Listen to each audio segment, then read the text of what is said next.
Hey guys, it's Chad with Thor's Day in Paradise. So, I'm going to talk about what a monad is, talk about the structure of hierarchy, and who we truly are, what we're really doing here. So, let's start with the monads. Monad is, in a way, the structure of the hierarchy, but it's the aspects that are within you, and then each aspect has got another 12 aspects that branch off of that, and branch off of that, and branch off of that.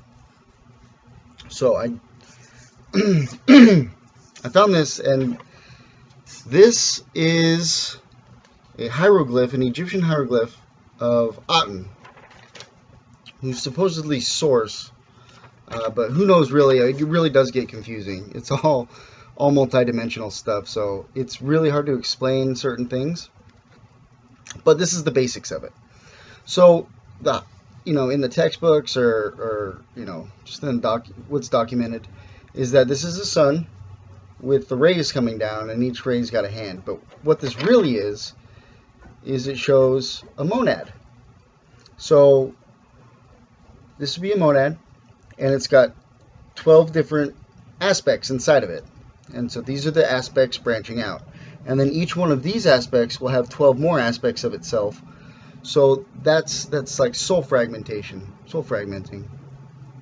So I actually drew a diagram. I mean, that's the beginning of a good one. This is a little bit bigger scale of a shitty one that I drew. So this would be a monad. Let's say that, this is our central sun of our galaxy, which is you call him Ra, or Alcyone, however you want to pronounce it. And then it's got 12 aspects coming off, if you can see that. And then then here's just one of the aspects. All of them have 12 coming off, but I'm not going to draw all the little things. So then there's 12 aspects coming off of just one of these, and inside it's got the 12 aspects inside.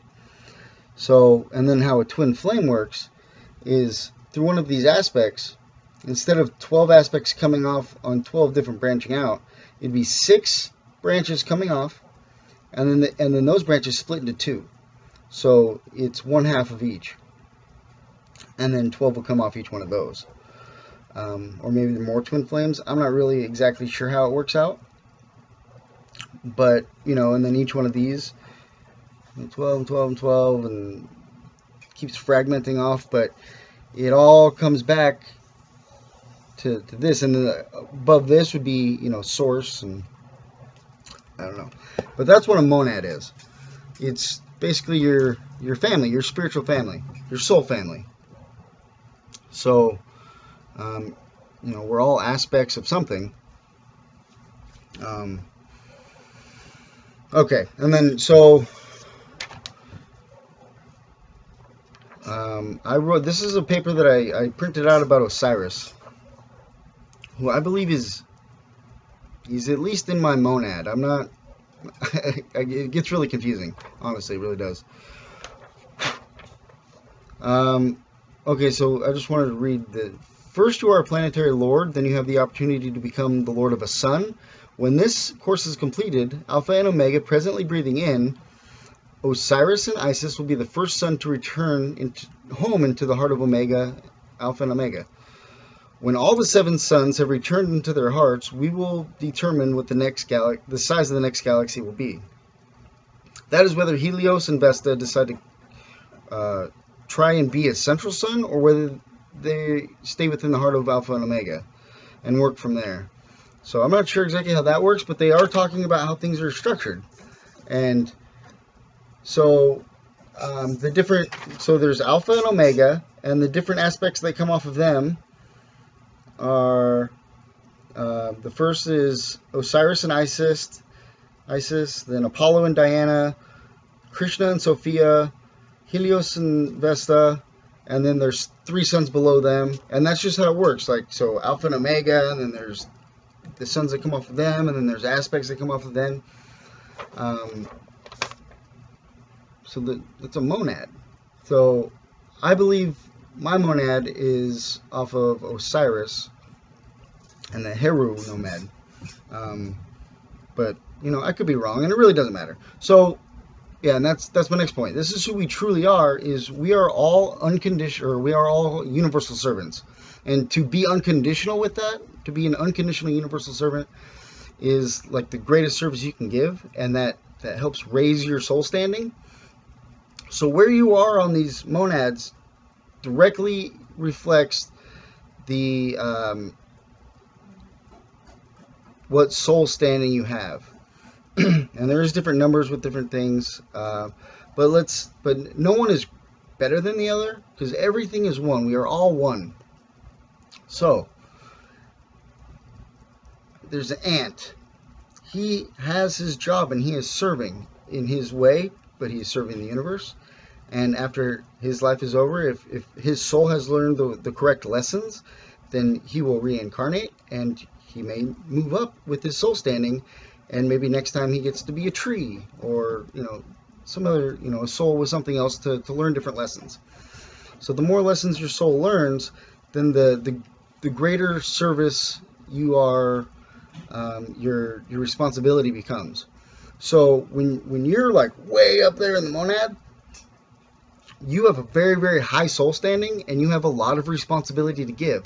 That doesn't mean that you're better than anything below you, or anything, or you know, less than anything above you. It just means that you have expanded your consciousness to a certain level, and your soul standing has gotten so high to where now you have so much more responsibility to serve. So everything is a universal servant. I am a universal servant. This ant is a universal servant. The God of our universe is a universal servant.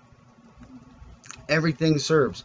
So you can give bad service and you can learn lessons, because you got to learn that there's a certain type of service that's, you know, that you need to give, or that you're here to give. So when you give bad service, you learn lessons. When you give good service, you get blessings, and your life starts to open up, and you're able to serve more. If you're showing the universe that, hey man, I really am an unconditional servant and I am here to serve, doors open, your life expands, your consciousness expands, because the universe wants to give you more, so that you have an opportunity to serve more, and to serve more people, and to have greater responsibility over the things that you're able to do and accomplish. And us 144,000 that are here on this planet right now, we all have pretty high soul standings, and we have a lot of responsibility to serve. So, you know, one thing to keep in mind is, you know, what kind of service am I giving? What kind of lessons am I learning in my life, and why? And does it have to do with, or is it reflecting the kind of service that I'm giving? You know, this is something I woke up to. I was in jail. You know, I was doing a year in jail, and I realized, you know what, I've been serving myself. And through drugs and alcohol, I was just serving myself, and I was giving bad service to the universe.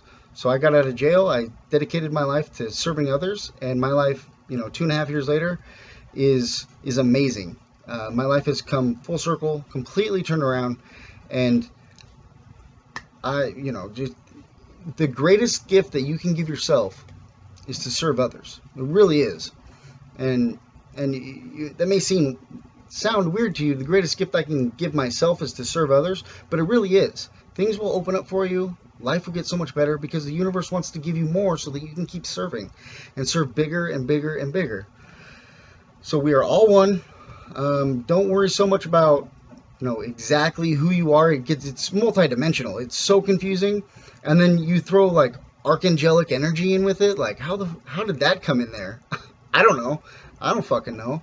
It's super confusing, and it's stuff that I don't think our physical minds can really you know, digest and consciously be aware of or know. So don't worry so much about that stuff. We're all here to serve.